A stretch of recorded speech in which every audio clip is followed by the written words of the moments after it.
Let's do a brief respect to the Triple Gem. Arahang Sama Samputo Pakawa Butang Pakawantang Apiwa Demi Sawakato Pakawata Damo Dhammang Namasami Supadipano Pakawato Sawakasanko Sankang Namami Namo Tassa Bhagavato Arahato Sama Sambuddhassa. Homage to the Blessed One, the Worthy One, the perfectly self-awakening One. Namo Tassa Bhagavato Arahato Sama Sambuddhassa. Homage to the Blessed One, the Worthy One, the perfectly self-awakening One. Namo Tassa Bhagavato Arahato Sama Sambuddhassa. Homage to the Blessed One, the Worthy One, the perfectly self-awakening One. Today we're going to continue reading on the Essential Buddhadhamma 5 Bhikkhu P.A. Payutto Theravada tradition. We're in page 53 and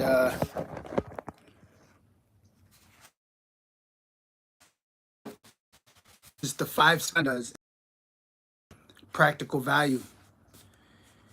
In term of kusala and akusala, wholesome and unwholesomeness, good and evil, punya and papa, the sense bases are the beginning and the critical point for divergence between them.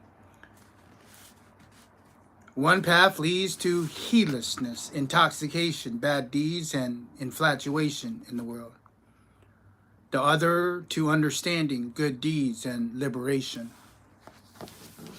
The important point here is that without any training to develop an understanding of these sense bases and deal with them correctly, most people will usually be seduced into leading lives aimed at consuming the world, going around doing things purely for the sake of seeking pleasure, forms, smell, tastes, tangible objects, and various kinds of pleasure and entertainments to feed their eyes, to feed their ears, to feed their nose, to feed their tongue, their body, and mental desires. Accumulating greed, hatred, and delusion, and creating confusion and trouble for themselves and others. It is not difficult to see that the ever-increasing exploitation, conflict, oppression, and social problems in the world are mostly the result of people allowing themselves to be seduced into the path of habitual, ever more sensual gratification. Many people have never stopped to reflect on the meaning of their actions and the nature of the senses they are so busily feeding, have never been taken the practices for training on restraining their sense bases or sense faculties, so they are left with ever-increasing delusion and indulgence. The practical solution lies partly in creating the understanding of the meaning of these sense bases and the things contingent on them to appreciate their true role and importance in our lives. Another part of the solution lies in training according to the method for controlling, restraining, using, and serving the senses in a way that is real benefit to one's own life and society. These sense bases are the source of both happiness and suffering, which in turn become a rationale for the way life is generally conducted, almost all striving in the tasks of the ordinary person. In the case of happiness, there is seeking. In the case of dukkha, suffering, there is avoidance. Apart from their connection in regard to the problem of good and evil conduct, happiness and suffering, sukha and dukkha, are also problematic in themselves in terms of their value, their sustainability, and their capacity to be real refuges in life. Many people haven't thrown time and energy for their lives into running after happiness through worldly pleasures, meet with disappointment, from not getting what they want, from finding that the sense or the sweet taste is mixed with bitterness. Sometimes the more the happiness attained, the more intense the sorrow and pain that follow. From finding that the price they have paid to attain their happiness is greater than what they have received.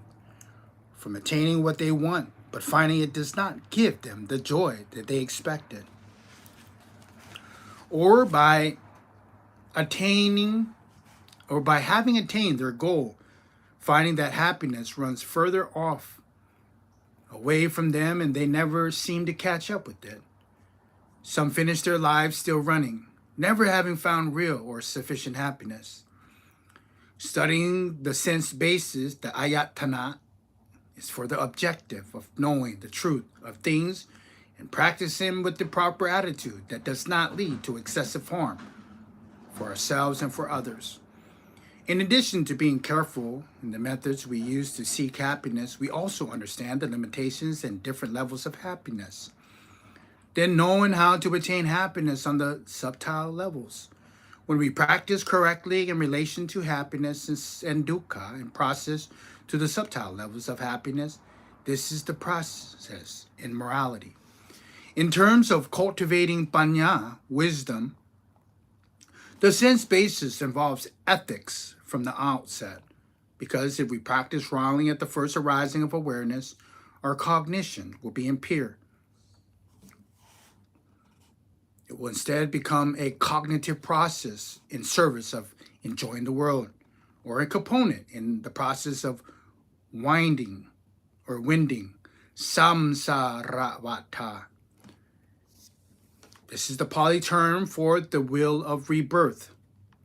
It leads to knowledge that is distorted, partial, or prejudiced, not in accordance with the truth or with the real state of things. A practice that is of help is this regard, is the technique of maintaining the mind in equanimity.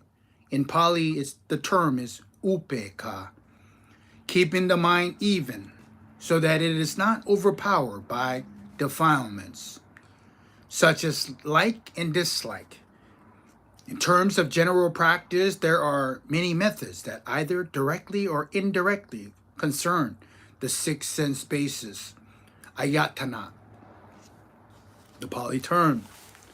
Some are specifically for particular stages, depending on where the problem tends to arise or the point at which dukkha or evil tend to find their ways through.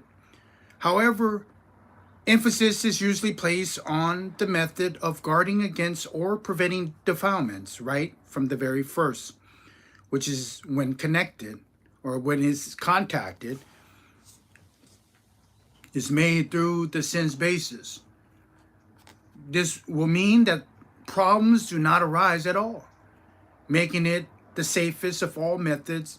If problems have arisen and evil, unwholesome states have already found their way in, they will often be difficult to correct. For example, if we allow cognitive objects to stir up and fashion the mind so that lust or greed or hatred and delusion arise, even though we know what is right and what is wrong, what we have sense of consciousness, we cannot resist the allurement and give to the force of defilements and create bad karma.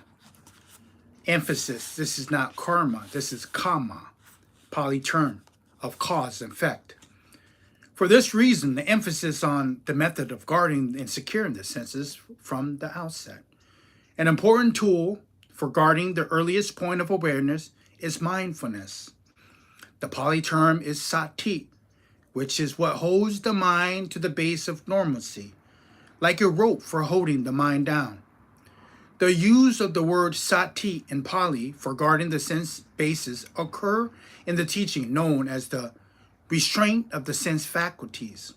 In Pali, it's called indriya samvara. It is also called control of the sense doors.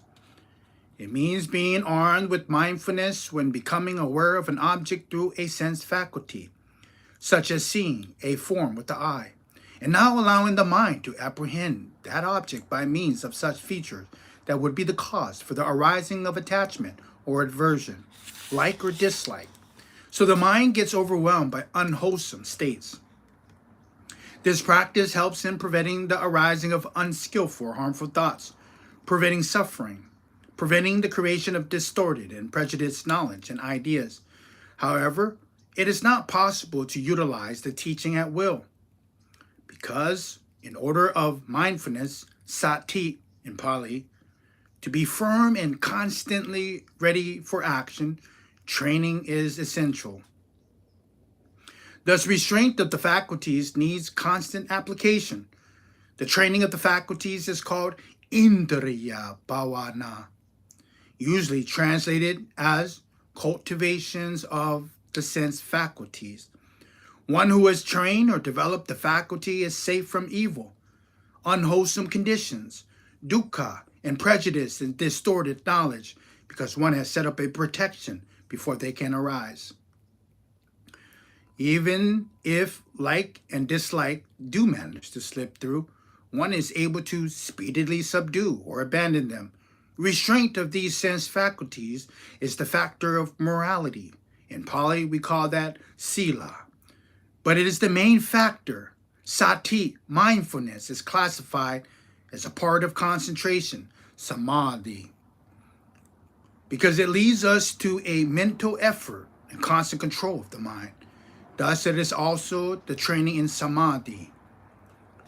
Wise attention in Pali is called yoniso manasikara, which is a wisdom method.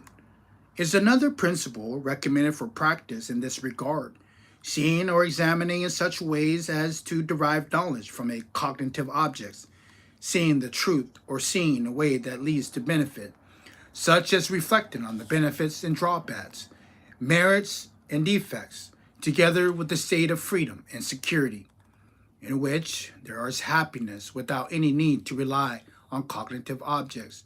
Some of these practices have been touched on in the Buddha Vachana above, and some will be dealt with later. Buddha Vachana is also the Buddha's dispensation. Some will be dealt with later, so we have here treated them only in a brief summary.